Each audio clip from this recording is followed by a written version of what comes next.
நம்ம வந்து பட்ஜெட்டிங் பத்தி பார்க்கலாம். இப்ப இந்த பட்ஜெட்டிங்கிறது ரொம்ப ஒரு முக்கியமான ஒரு விஷயம். ஏன்னா நம்முடைய ரிசோர்சஸ நம்ம கரெக்டா மேனேஜ் பண்ணல அப்படின்னா நமக்கு என்ன ஆகும்னு பார்த்தீங்கன்னா இந்த ரிசோர்சஸ் எல்லாம் நிறைய காஸ்ட்டை அது இன்கர் பண்ணிடும். ஃபார் எக்ஸாம்பிள் நீங்க ஒரு விஎம் வந்து ஸ்பின் அப் பண்ணிருக்கீங்கன்னு வச்சுக்கோங்க. அந்த விஎம் நீங்க ஷட் டவுனே பண்ணல அப்படின்னா அது காஸ்ட் சேர்ந்துகிட்டே இருக்கும். ஸ்டோரேஜ் அக்கௌண்ட் நீங்க கிரியேட் பண்ணிட்டு அதை நீங்க சரியா கிளீன் பண்ணல, ரிமூவ் பண்ணலன்னா அந்த காஸ்டும் சேர்ந்துகிட்டே இருக்கும்.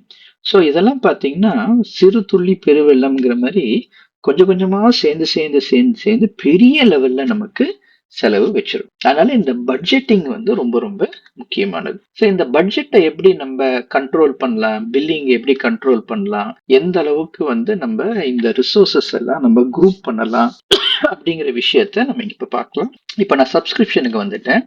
இந்த சப்ஸ்கிரிப்ஷன்ல பாத்தீங்கன்னா காஸ்ட் மேனேஜ்மெண்ட் அப்படின்னு ஒரு ஆப்ஷன் இருக்கு. ஸோ இதுல வந்து பாத்தீங்கன்னா காஸ்ட் அனாலிசிஸ் அதை கிளிக் பண்ண அப்படின்னா எனக்கு எங்கெங்கெல்லாம் காஸ்ட் இன்கர் ஆயிருக்கு அப்படிங்கிற இன்ஃபர்மேஷன் சொல்லுது. இங்க பாத்தீங்கன்னா அது வந்து அக்டோபர் 20th. ஸோ நேத்து வந்து இந்த இடத்துல வந்து ஒரு $0.05 என்னுடைய அக்கௌண்ட்ல சேர்ந்திருக்கு.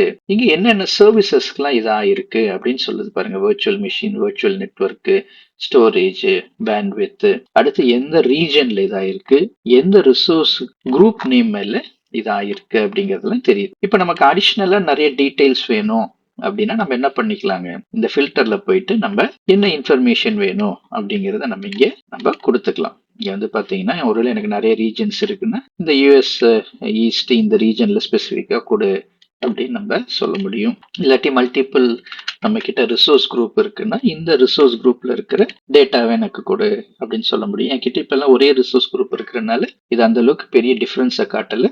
ஆனா நமக்கு தனித்தனியா இந்த ஃபில்டர்ஸ் மூலமா நம்ம நிறைய டேட்டாவை ஃபெச் பண்ண முடியும். அடுத்து பாத்தீங்கன்னு வச்சுக்கோங்களேன், இங்க வந்து காஸ்ட் அலர்ட்ஸ், நம்ம இங்க அலர்ட்டிங் ரூல்ஸ் நம்ம போட்டுக்கலாம். ஃபார் எக்ஸாம்பிள் வந்து எனக்கு ஒரு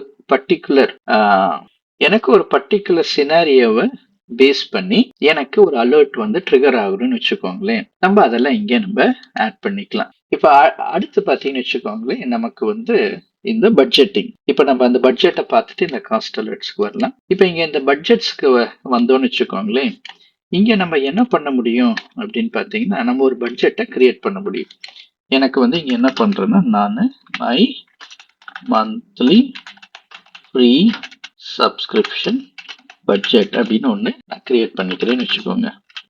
ஓகேவா? இப்ப இதுக்கு நான் வந்து சில டீடைல்ஸ் கொடுக்கலாம். இது வந்து மந்த்லி நடக்கணுமா, குவார்டர்லியா, ஆனுவலின்னு. நம்மளுடைய நேம்லயே மந்த்லிங்கிறதுனால நான் மந்த்லி வந்து சூஸ் பண்ணியிருக்கேன். இது வந்து எந்த டைம்ல இருந்து நான் இதை கால்குலேட் பண்ணணும். ஃபார் எக்ஸாம்பிள் வந்து 2025ல அக்டோபர் 1 இல்ல அக்டோபர் ஏதாவது ஸ்பெசிபிக் டேட் நம்ம போட்டுக்கலாம்.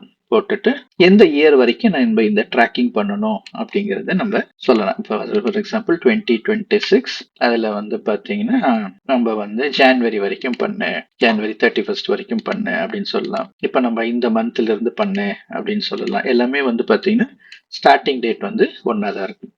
இப்ப இங்க வந்து பாத்தீங்கன்னா நம்ம என்ன பண்றோம்னா என்னுடைய பட்ஜெட் வந்து ஒரு மாசத்துக்கு $100 தாண்டக்கூடாது அப்படிங்கறத நம்முடைய பட்ஜெட் த்ரெஷோல்ட். அப்ப நம்ம என்ன பண்றோம்னா 100 அப்படின்னு செட் பண்ணிட்டோம். இப்ப இங்க வந்து அலர்ட் கண்டிஷன்ஸ் கேக்குது. அதாவது இந்த என்னுடைய மந்த்லி பட்ஜெட் வந்து 100, ஆனா இந்த 100ங்கிறத வந்து நான் ரீச் பண்றதுக்கு முன்னாடியே எனக்கு இன்டிமேஷன் வேணும்னு வச்சுக்கோங்களேன். என்ன சொல்றேன்னா ஆக்சுவல் காஸ்ட் வந்து 50% தாண்டிடுச்சு அப்படின்னா எனக்கு இன்டிமேஷன் வரணும் அப்படின்னு சொல்லி நம்ம சொல்லலாம். ஸோ நம்ம என்ன பண்ணலாம்னா இங்க ஒரு ஆக்ஷன் குரூப் நம்ம ஆட் பண்ணலாம்.